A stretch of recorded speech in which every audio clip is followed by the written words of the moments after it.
Bien, el 23 de enero de 1958, hace 59 años. Eso fue ayer que se cumplió ese aniversario 59, estuvimos hablando ayer de ese tema, hoy también, porque la verdad es que la fecha tiene trascendencia para la historia de nuestro país. Y ese 23 de enero del 58 fue precedido por unos cuantos meses de diversos tipos de lucha en diversos escenarios del pueblo venezolano. Los estudiantes universitarios, la toma de la universidad por la dictadura, el cierre, los presos, la homilía de Monseñor Arias Blanco en las principales iglesias o en todas las iglesias del país. Bueno, una cantidad de situaciones y circunstancias que tenían que ver con la lucha. Y la más importante, pienso yo, a mi juicio, o una de las más importantes, es que toda la oposición, los partidos políticos de entonces, lograron un primer acuerdo y constituyeron, eso fue desde el 57, la Junta Patriótica. Y el haber logrado esa unidad le dio mucho mayor fuerza y credibilidad a la idea de que se podía salir de la dictadura sin que aquello fuera un salto al vacío. Pero tenemos en línea telefónica a alguien que esa madrugada del 23 de enero de 1958 estaba preso, estaba detenido y estaba preso en la Seguridad Nacional porque era uno de los dirigentes estudiantiles de la Universidad Central de Venezuela que la dictadura pues había asaltado, cerrado y había puesto preso pues a unos cuantos de los dirigentes estudiantiles. Se trata de nuestro siempre buen amigo Américo Martín. Américo, bienvenido a Público y Confidencial. Cuéntale a la gente primerito que nada, ¿cómo fue que tú supiste que el dictador había caído y se había montado en la vaca sagrada y se había ido huyendo del país?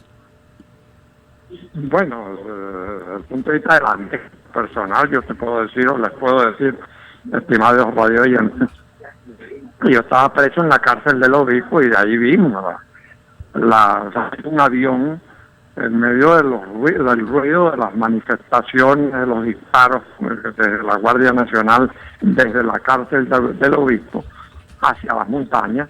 Y, por supuesto, hay una especie de inteligencia informativa que hizo que inmediatamente exclamáramos, ahí se va la vaca sagrada, en ese avión se va Pérez Jiménez, y efectivamente así fue.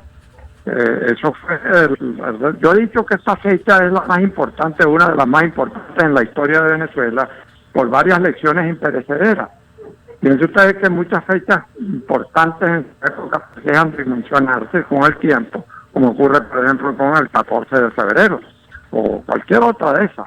Pero la del 23 no, se está nutriendo porque está dando siempre elecciones. La primera es esa que tú acabas de mencionar. Sin unidad es imposible el cambio. Y en este caso se dio la más amplia unidad posible. La segunda es que la unidad no es que estemos todos de acuerdo en todo, sino es la unidad de lo diverso.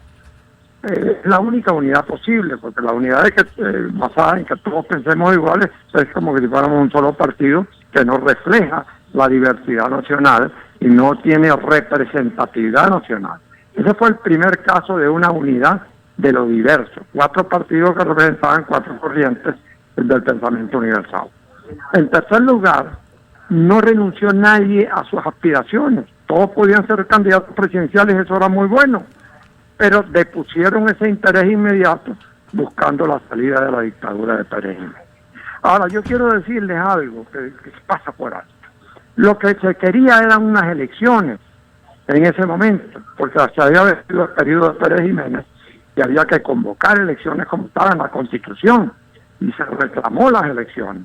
El problema es que Pérez Jiménez no hizo elecciones, y no solo no las hizo, sino que las cambió por un plebiscito, y eso pues recanalizó la energía del cambio hacia la violencia insurreccional mediante el acuerdo de grandes factores nacionales, entre ellos los militares, los civiles y todos los sectores políticos que querían una salida pacífica y democrática, y sin embargo se les negó esa salida pacífica, empujando ese movimiento contra su voluntad hacia el riesgo de una salida cruenta, afortunadamente muy rápida, como fue el 23 de enero. Son lecciones imperecederas. Seguro. Que todos deberíamos Américo, reflexionar sobre eso. Cuando se cierran los caminos constitucionales y democráticos, pues entonces se abre el peligro de una salida violenta con sangre y eso deberían pensarlo los que dirigen el poder en cualquier parte del mundo. ahora, Américo, fíjate que hay algunas lecciones de ese tiempo que a mí me parece que son importantes, ¿no? Los 4 grandes partidos de aquella época, Acción Democrática, el Partido Comunista, COPEI y URD, eran partidos que habían tenido duras diferencias entre ellos en los años previos, incluso en los años en los cuales del trienio donde Acción Democrática fue gobierno y hubo unas tensiones muy fuertes y había, vamos a decir, vamos a llamarlo de esta manera sencilla, facturas que cada uno tenía como para pasarle al otro, ¿no? Y hubo un momento en que llegaron a la convicción de que o se ponían de acuerdo y deponían esas viejas facturas o no iba a haber cambio frente a la dictadura, no iba a haber democracia. Esa parece una lección importante. La otra que me gustaría... Una gran lección, fíjate tú, que por ejemplo, Betancourt y Acción Democrática han sido derrotados en el 38, ahora una decisión de Jovito Villalba y Caldera que fueran atendieran al llamado de Carlos Delgado de Chalbaud para parar la constituyente que se hizo en el 52 y que finalmente no se realizó con Delgado de Chalbaud sino con Pérez Jiménez. Pero esa llamada que le hicieron a Jovito y a Caldera planteó una posibilidad política. Yo nunca le repudié esa decisión de ellos de ir a Miraflores derrocado el gobierno de Gallegos, porque era el intento de impedir que la fracción militar más dura acomodara de poder, apoyando ese llamado, ese intento de Delgado Chalbaud de conducir las cosas hacia una constituyente. Entonces incluso llamarlos a ellos para que fueran los redactores de la constituyente. Pero eso no lo entendieron en ese momento y era razonable por la Acción Democrática. El presidente de todos los venezolanos había sido derrocado y se vio como una traición. De modo pues que había una acrimonia, un enfrentamiento entre todos los partidos. Los comunistas no podían ver a los adecos no podían ver a los comunistas, etcétera. Y sin embargo, en el momento en que todos llegaron al acuerdo, no necesitamos que piense como tú o tú como yo. Tampoco voy a exponer mis aspiraciones presidenciales, no. Lo que voy a hacer es que tú, yo y a él y el de allá nos ponemos de acuerdo frente a lo que nos une. ¿Qué es lo que nos une? Que en Venezuela hay una situación donde no puede haber elecciones, donde no puede haber alternativas, donde no hay prensa libre, y lo que queremos es crear una situación removiendo el obstáculo que impide todo eso, una situación en la cual podamos seguir debatiendo en el marco de la ley, protegidos por la Constitución y por el mecanismo alternativo de las elecciones. Eso es lo que unió. No se necesitó que cada uno pensara como el otro, no, o que renunciara a nada.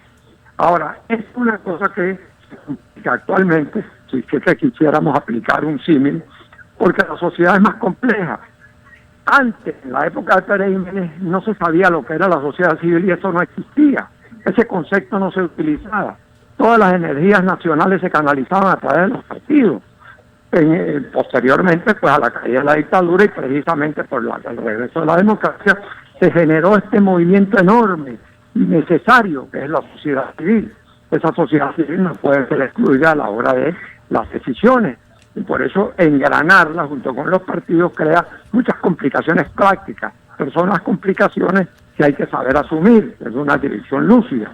Y ese es el problema que en este momento hay, que hace que la unidad no funciona, cuando la unidad tiene que funcionar y debe funcionar para que se produzca el cambio democrático que anhelan todos los venezolanos, y me atrevo a decir, incluso cuando hablo de los venezolanos, me atrevo a decir los que están en el gobierno, también necesitan que la democracia respete sus derechos como va a ocurrir. Correcto. Ahora, Américo, fíjate tú que hay un par de elementos adicionales que me gustaría revisar contigo, porque hay gente que piensa que la caída de la dictadura fue simplemente un golpe militar contra Pérez Jiménez, y yo digo no. el hecho político de la unidad, la Junta Patriótica y todo lo que los partidos estaban haciendo en la calle con muchas dificultades, en la clandestinidad, perseguidos, atropellados por la policía, que en ese momento era la Seguridad Nacional, etcétera, pero también la huelga de los universitarios, la homilía de la iglesia, incluso creo que hubo también una especie de huelga de prensa. En fin, hubo una serie de factores allí de rebelión de la sociedad. ¿Tú puedes más o menos explicar cómo era ese ambiente previo al propio 23 de enero? Mira, los golpes militares generalmente fracasan. En la historia de Venezuela, es decir, después del general Gómez, solo 2 golpes han triunfado. Se intentaron decenas y miles de golpes de Estado, pero solo 2 triunfaron. El de Pérez Jiménez y Betancourt contra Isaías Medina Angarita, y el de Pérez Jiménez y Delgado Chalbó y Joel Paz contra Rómulo Gallego. Es prácticamente el mismo personaje que tuvo éxito con el derrocamiento de Medina Angarita, que Pérez Jiménez fue el que tuvo éxito en el derrocamiento de Rómulo Gallego. Fuera de eso, todos los demás golpes han fracasado, incluso el golpe de Chávez, etcétera. Ahora, el 23 de enero no fue un golpe de Estado para nada, por Dios. Fue pensado, dirigido y conducido y materializado por la dirección política del país, desde la clandestinidad, y su factor esencial fue la movilización popular. Las Fuerzas Armadas, sensibles a lo que ocurría en la sociedad, siguieron después el movimiento civil. Por eso es que la insurrección del 23 de enero no puede ser calificada jamás como un golpe de Estado. En ese sentido también es una gran lección. Muy pocas veces un golpe de Estado triunfa, y muy excepcionalmente ha triunfado en Venezuela. Y después de la caída después del restablecimiento de la democracia, todos los golpes fracasaron, todos. Sí, se produjeron muchas cosas, pero todos los golpes que se intentaron fracasaron, fueran de derecha, fueran de izquierda. Es decir, la salida golpista no solo es moralmente inconveniente, sino al mismo tiempo es prácticamente inepta. No se da, no triunfa. Una cosa es esa, y otra cosa es decir que los militares no puedan actuar. Claro que pueden actuar. Los militares tienen que recordar que no deben ser sometidos a condiciones las cuales violen derechos humanos. Ellos pueden resistir. Está establecido como doctrina universal que las órdenes que implican aplastar y pisotear derechos humanos no deben cumplir. Esas son decisiones personales de quienes estén en esa situación. Yo lo único que pido a los militares es que hagan respetar el resultado electoral y que hagan respetar la decisión mayoritaria de los países. Es más nada, no es que den golpes o no, sino que hagan respetar lo que está, como le corresponde hacer a todos los ciudadanos, sean civiles o militares o lo que fuera. Correcto. Ahora, también hay otro tema que tiene que ver con eso, que hay gente, ahora hay unos nostálgicos de Pérez Jiménez que hablan de su gran obra y no sé qué y tal, y yo me he puesto a revisar y digo, cualquiera de los gobiernos posteriores de la República Civil hizo muchísimas más obras, si lo midiéramos nada más por la obra de infraestructura, que la dictadura, pero hay quien repite y repite todavía esas cosas. No sé cuál es tú que viviste todo. Pues. Está demostrado que eso no es verdad. Pérez Jiménez construyó muchas cosas, pero básicamente, pero está demostrado que la democracia hizo muchas más obras, incluso de infraestructura, que Pérez Jiménez. Hay un libro que se llama, lo ha escrito la profesora Rosa María Estaba, que hace un estudio profundo de todo lo que se gestionó y de todo lo que se hizo durante los 40 años, y podríamos decir que en ninguna época de la historia de Venezuela se construyó y se avanzó tanto desde el punto de vista económico, desde el punto de vista de construcción de obras, como durante el periodo democrático, con todas sus inmensas fallas, con sus vacilaciones, etcétera. Lo que pasa es que las dictaduras tienen como manejan los medios, tienen la capacidad de convertir sus hechos, sus realizaciones, meterlos dentro de una especie de épica universal, gloriosa y cosas de ese tipo, que repugnan a la conciencia democrática y a la conciencia igualitaria de los venezolanos. Pero de todas maneras, Es verdad que durante la época de Pérez Jiménez no solo se construyeron obras, sino que al mismo tiempo el ritmo de crecimiento económico fue uno de los más altos del mundo, como después volvió a serlo durante Carlos Andrés Pérez, el primer gobierno. Eso, por supuesto, hace pensar que desde el punto de vista económico y desde el punto de vista social no había verdaderas razones para derrocar a Pérez Jiménez. No razones, no había fuerzas como para derrocar a Pérez Jiménez. Y que prácticamente el único factor disonante en esa dictadura era la ausencia de democracia y la violación de derechos humanos.